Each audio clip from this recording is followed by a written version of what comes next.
जय श्री नाथ जी महाराज।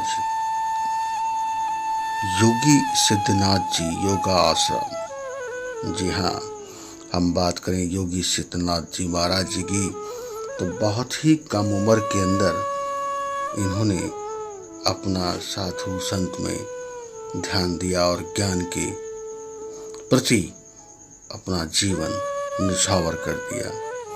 जी हाँ दोस्तों, साधु संत बनना भी आसान नहीं है। तो आइए जानते हैं इनकी कुछ जीवन से जुड़ी हुई अनोखी बातचीत।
महाराज जी, स्वागत है मुस्कान इंडिया न्यूज़ में। हमारे दर्शक आपको देख रहे हैं तो कृपया एक बार परिचय दीजिए।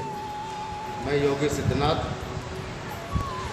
गुरु श्री चंद्रनाथ जी, आश्रम पकड़, राजस्थान। महाराज जी, क्या लगा और क्यों लगा कि आप इतनी सी उम्र के अंदर ही पब्लिक की सेवा में आ गए, लोगों को ज्ञान देने के लिए? ये सिर्फ मेरे गुरु महाराज का आशीर्वाद है। हमारे पिताजी के संतान नहीं होती थी, फिर किसी भगत ने बताया मगर आश्रम राजस्थान झुंझुनू में महाराज श्री चंद्रनाथ जी रहते हैं, तो आप वहाँ जाइए। तो हमारे पिताजी वहाँ गए और वहाँ उनके चरणों में अरदास उन्होंने अर्पित की। फिर गुरु महाराज ने धुने में से भगवती दी। उन्होंने कहा, जा भाई, तुम्हारे लड़का हो जाएगा और एक बच्चा हमारी सेवा में आएगा।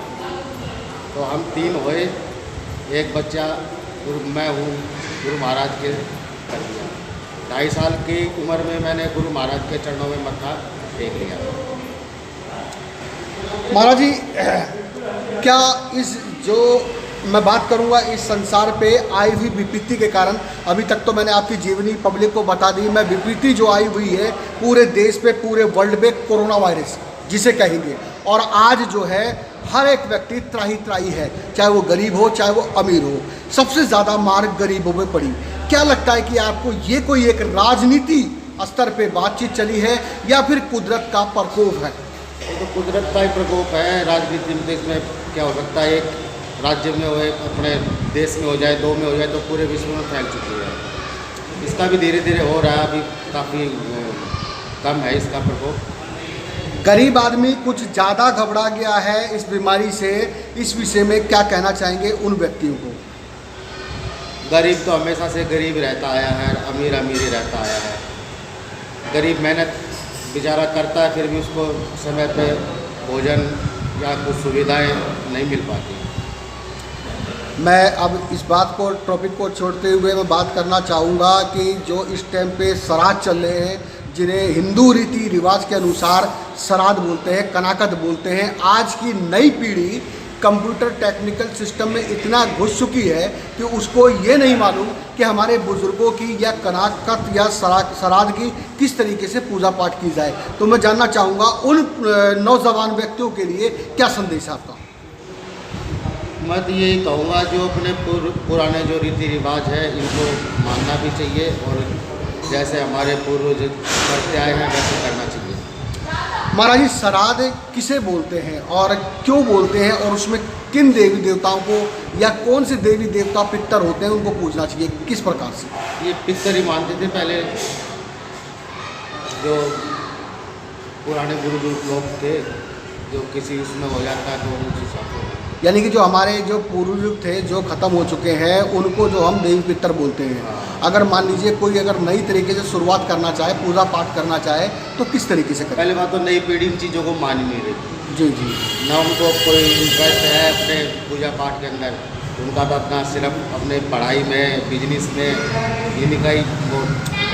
चलिए मैं नाथ जी की बात करता हूँ कि क्या लगा कि आपको मैं इतनी उम्र के अंदर महाराज जी के चरणों में जाऊँ, और अगर लगा भी तो पब्लिक के लिए आगे भविष्य में क्या राह दिखाना चाहते हैं?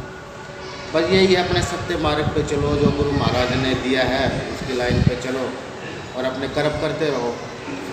महाराज जी मैंने बाबा हर जगह देखे, बाबा बन जाते हैं, बाबा चलते भी करते भी, मैं किसी की आलोचना नहीं करना चाहूँगा, लेकिन कानन कुंडल वाले बाबा जी जो महासिद्धकारी बाबा माने गए हैं वो किस प्रकार माने गए?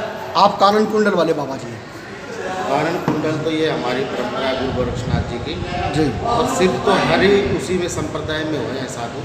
जी जी। ऐसी कोई बात नहीं। तो महाराज जी अब जो है अपने गुरु जी से चंद्रनाथ जी महाराज जी से कैसे और कब मुलाकात होती है और कैसे कहाँ मुलाकात हुई थी उसके विषय में बताइए।